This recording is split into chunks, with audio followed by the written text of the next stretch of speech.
to your daily, weekly, nightly show. My name is Luz Helena Gonzalez Cepeda, and last week we got top secret information on the identity of the infamous Mr. Netflix. In order for us to get more information about him, we were asked to use today's show to cover this important question. What is the European Court of Justice? The Maastricht Treaty was ratified in 1993 and created the European Union. The name of the court did not change unlike other institutions, and the power of the court resides within the first pillar of the European Union. Later, third pillar responsibilities were added as well. The ECJ is the highest court of the European Union in matters of union law, but not national law. It is not possible to appeal the decisions of the national courts of the ECJ, but rather national courts refer questions to the EU law to the ECJ. However, it is ultimately for the national court to apply the resulting interpretation of the facts of any given case. Although only courts of final appeal are bound to refer questions to the EU law when one is addressed, the treaties give the ECJ the power for consistent application of the law across the EU as a whole. The court also acts as an arbiter between the EU institutions and can annul the latter's legal rights if it acts outside its powers. But the really important question now is, what does the ECJ actually do? To answer that, we have Tashara, a graduate and expert on European studies. Okay, Tashara, thank you for being here with us. Thank you for having me. My pleasure. Now on to business.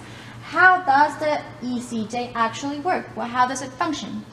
Yeah, well, each case will be assigned one judge rapporteur and one advocate general. Later, each case will be processed in two stages, a written stage and an oral stage, or also known as a public hearing. Okay, so how does each stage work?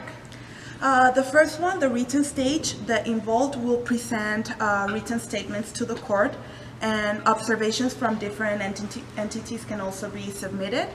The judge rapporteur then will summarize all of this information to decide mainly three things. The first one, how many judges will deal with the case, if an official opinion of an advocate general is necessary, and whether or not is necessary an oral stage to be held. Okay, that makes sense, but in case an oral stage is needed, what is the procedure? Yeah, so in the oral stage, the lawyers from both sides will submit their cases to the judges and to the advocate general, who can question the submission. If an opinion of the advocate general was necessary, then he will have a few weeks after the hearing to deal with it. And finally, the judges then deliver it and give a verdict. Okay, thank you very much for your information. Now we have a clear view of how does the ECJ work and function. We'll go on to our next section. Thank you for being back here with us. Now we have our expert on European courts, Karolina Khrushchev, to talk about and spill some tea on the possible improvements of the ECJ. Hello viewers, my name is Kari-Louise Khrushchev, and I am a graduate from the prestigious University of Culiacan School of Economics, and I have a degree on European courts by the Wasabe Economic School of European Matters. I was asked by the Daily, Weekly, Nightly show to discuss a little bit about the possible improvements of the ECJ. Nowadays, one of the main critiques is that it has too much power, since it functions without hardly any scrutiny of its actions. Originally, it was set up under the Treaty of Paris, but by the passing of time, it has enlarged its function by different treaties and also by landmark cases that have defined its power.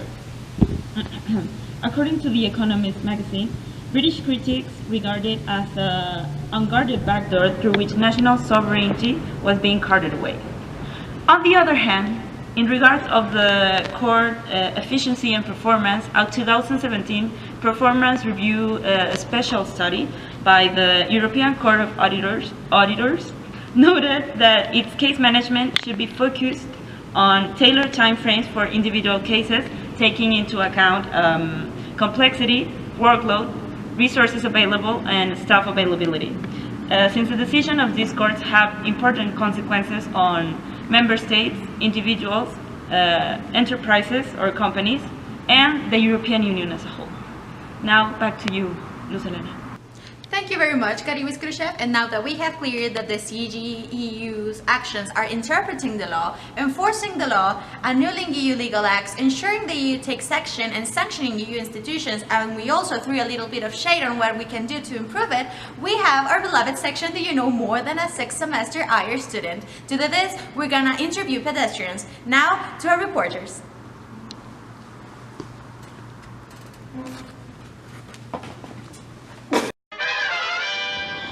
Hey, wait. Can we ask you some questions? Sure. Well, do you know about the European Court of Justice? No. Well, right now the European Court of Justice is with some issues of migration because a lot of people from countries that persecute the LGBTQ plus community are like doing tests, psychological tests to people that claim to be homosexual.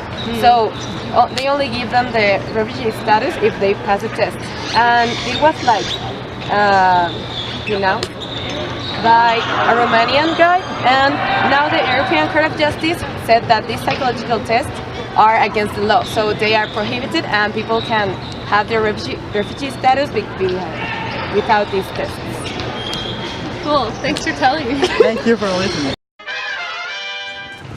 Hey! Hi. So, do you know anything about the European Court of Justice? Kind of. I've studied something like when I was doing a bachelor degree, but I'm not really an expert, so... Oh, well, did you know that the European Commission is now changing the way that the European Court of Justice imposes its economic sanctions? No, I don't know. Well, it is changing now.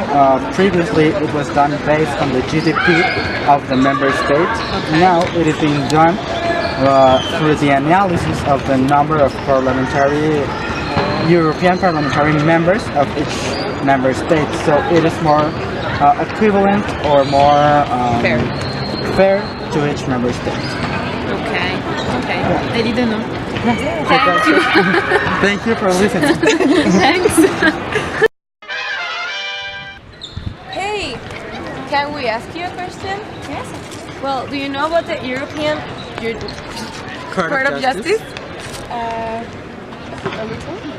Oh, well, did you know that lately it has been working on issues about migration with the homosexual people that want a refugee state, like from Chechnya, because they were like pursued to do psychological tests, so they only can get their refugee status if they like pass the test.